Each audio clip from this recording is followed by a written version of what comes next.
Hola a todos y bienvenidos a un nuevo vídeo de Brickton, y esta vez estamos ante un nuevo vídeo del Señor de los Anillos debido a que esta semana se ha anunciado su próximo set, un set de iconos, un set caro, 10 333 con un precio de 460 euros, 5.471 piezas Barad-dûr. Lo primero de todo, pedir perdón si veis que la voz la tengo un poco tomada y es que llevo toda esta semana un poquito constipado. Y lo segundo, anunciaros que este set, si llegamos al objetivo de 10.000 suscriptores en esta especie de reto que estoy haciendo, subiendo un short cada día, que dudo que lo consigamos, pero si lo conseguimos este set seguramente lo compre. Bueno, seguramente no, si llegamos lo compraré, y lo que es seguramente es que lo monte en directo con vosotros y además podré compararlo con Rivendell, que es el set más caro que he tenido nunca. Sé que la mayoría de vosotros sois fans de Star Wars, pero sé que también hay fans de otras franquicias y sobre todo del Señor de los Anillos. Siempre se ha hablado muy bien en el canal, así que vamos a hacer un poquito un repaso por lo que viene siendo este set. En primer lugar, me gustaría hablar de las minifiguras, y es que aquí he visto puntos positivos, negativos, he visto gente que está muy contenta, gente que no lo está tanto. La cantidad de figuras que tenemos es 10 en comparación con las 15 de Rivendell, más las 6 estatuas que teníamos. Eso sí, el set vale unos 50 euros menos. Tenemos a Gollum con un nuevo diseño, este diseño que estamos teniendo también en Star Wars para los ojos, y yo he de decir que la cara anterior me parecía más y me gustaba más. Frodo y Sam, que son exactamente las mismas figuras que tenemos en Rivendell, a excepción de que vienen sin sus capas y además los accesorios son distintos. Y que es cierto que Frodo también tenía el anillo, pero ahora con Sam tenemos una pequeña espada y ese frasco que le da Galadriel con la estrella. Contamos con 4 orcos, 2 variantes diferentes, unos que son los verdes y otros que son los marrones. Ambos tienen 2 caras distintas, o sea que podríamos tener 4 orcos diferentes, por así decirlo. Tenemos el comandante de los orcos que se ve en la última película, en la del Retorno del Rey. Podemos ver cómo tiene una pechera impresa que está bastante bien, y por lo que he visto el print que tiene debajo está también bastante bien hecho. Además la cara me encanta, o sea que sí que estamos viendo como hay una buena variedad en figuras. Y luego tenemos las que para mí son las 2 más importantes de este set, como serían la boca de Sauron, que la verdad que está bastante chulo, ya lo hemos recibido en otro set en el pasado, pero esta me parece que es una figura mejor. Y por primera vez tenemos a Sauron, como veis tenemos un molde nuevo para el casco que es impresionante, la verdad que la figura me encanta. Y sí que hemos visto también imágenes de cómo en la zona de debajo pues tenemos unos ojos rojos y una especie de cara de fuego. Pasando a lo que viene siendo la construcción, como digo, la verdad que estamos ante una construcción imponente, tiene unos 45 centímetros de ancho y creo que son 83 de alto, con lo cual aquí sí que me parece que tenemos un punto un poco más negativo que Rivendell, ya que aunque Rivendell es más ancho, creo que es más fácil de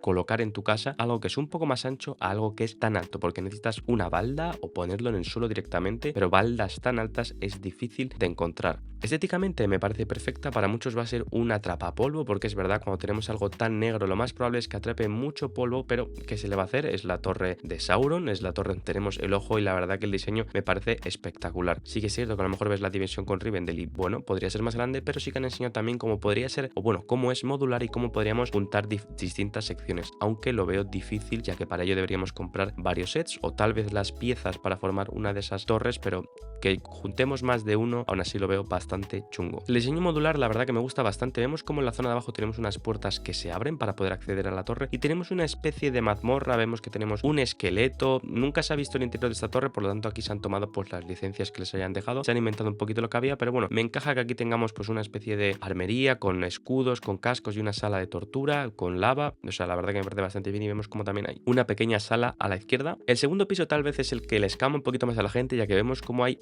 pues como si fuera una cantina, o vemos hay una zona donde se comen los orcos, pero sí que es cierto que es una sala demasiado civilizada para donde comerían los orcos, con su mesa, con sus cubiertos, con sus tazas. Sí que es cierto que esto es algo poco creíble, pero bueno, a mí personalmente tampoco me molesta mucho. Sí que es cierto que al final no deja de ser Lego, y meterle esos toques de Lego a algo tan maduro y tan gore como podría ser la torre de Sauron, pues no me parece mal. El tercer piso tenemos uno que ya sí que es como más maduro, como digo, frase que he utilizado bastante hoy, que es este trono donde debería ir la boca de Sauron, y la verdad que tiene algo muy interesante, que es, si veis delante tiene un enganche, si tiramos de ese enganche por detrás va a salir el Palantir, y además me gustan bastante los banners. Hubiese molado que fuesen piezas impresas como siempre, pero son pegatinas. Y luego tenemos la que para mí es la mejor sección, que es la última sección, es esta torre donde tenemos pues el despacho, por así decirlo, de la boca de Sauron, que la verdad que está bastante bien, tiene toques chulos, tenemos cartas, tenemos plumas, no sé yo cuánto se dedicaba a escribir, pero bueno, también tenemos más arriba como un manuscrito, entiendo que será élfico, algo ahí turbio, y vemos cómo funciona. Estamos viendo el bloque de luz, tenemos un bloque de luz que lo que hará será manera iluminar el ojo me parece que es una de las mejores cosas que se puede hacer para esto. Tener el ojo de Sauron iluminado me parece una idea fantástica y la verdad que la ejecución me parece bastante buena. El set por delante es bastante imponente, sí que es cierto que he visto que hay críticas sobre utilizar colores marrones en la base, que yo sí que lo entiendo más, pero en lo que viene siendo la intersección de la primera a la segunda también hay colores marrones, que es lo que ha criticado más la gente. Tenemos también un trocito más de tierra donde se escondieron, o para que estén aparte, Gollum, Frodo y Sam, que aunque se enseña en las imágenes que van con los cascos de orcos que utilizaron para camuflarse, que nos lo incluyen, nos incluyen muchos moldes nuevos. Este set sí que es cierto que podría parecer un poquito más para simular cuando en el monte del destino tiran el anillo. Yo creo que es un poco más para eso y no habría que usar los cascos, pero bueno, aquí el poder es vuestra imaginación. También tenemos una sección de piedras en el frontal, que para mí no le quita estética ni mucho menos, sí que me parece que es un set súper imponente, que se va a llenar de polvo, pero la verdad que me parece muy chulo. Eso sí, me costaría un montón encontrar en cualquier casa prácticamente un lugar donde ponerlo en display. Y ya para terminar vamos a ir con la promo que vais a recibir si compráis este set desde el día 1, que se puede comprar desde el día 1 de junio, que podréis comprarlo si sois insiders, hasta el día 7, creo que va a durar durante una semana, aunque lo más probable es que no dure una semana esta promoción, que será el set 40693 con 269 piezas de Felbeast que tenemos. Se rumoreaba que iba a tener 3 figuras y que iba a tener un Nazgûl, finalmente solo vamos a tener una figura de un Nazgûl pues un poco genérica. La promo no está mal, pero la verdad que las expectativas se pusieron muy altas porque se llegó a decir que podía estar, pues podía estar Éomer o que podría estar el Rey, que o sea, se dijeron un montón de cosas que al final no han surgido, pero bueno, no me sigue pareciendo, no me parece una mala promo, sí que es cierto que es mucho mejor que lo que nos dieron con Rivendell, que fue nada. Así que nada, muchísimas gracias por todo, si habéis llegado hasta aquí, de verdad, gracias de corazón, espero que consigamos el reto para poder traer este set en el canal, pero si no, pues bueno, no pasa nada, nosotros hemos hecho todo lo posible por traerlo y por enseñároslo. Como siempre digo, si os ha gustado el vídeo, darle like, suscribiros para más y nos vemos en el siguiente. Hasta la próxima, adiós.